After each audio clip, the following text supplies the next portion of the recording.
Pemkab Malra diminta perhatikan pegiat longboat Dian Tetoat.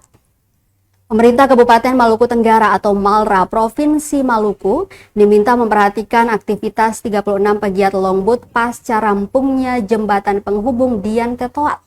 Pasalnya, masyarakat akan lebih memilih melewati jembatan Dian Tetoat dibandingkan moda transportasi laut. Hal ini tentunya merugikan bagi para pegiat longboat yang setiap hari beroperasi karena nihilnya penumpang.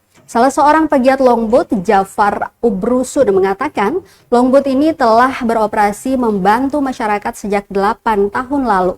Longboat di Dian Tetoat telah menjadi lapangan kerja bagi sebagian masyarakat pesisir Hoat Sorbay.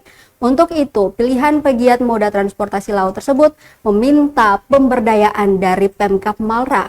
Untuk diketahui, jembatan Dian Tetoat hampir rampung dikerjakan.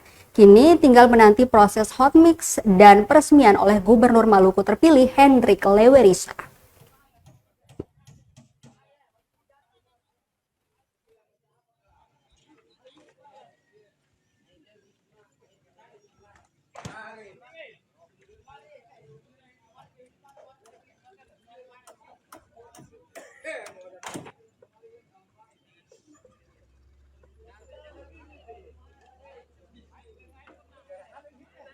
Download Tribun X sekarang, menghadirkan lokal menjadi Indonesia.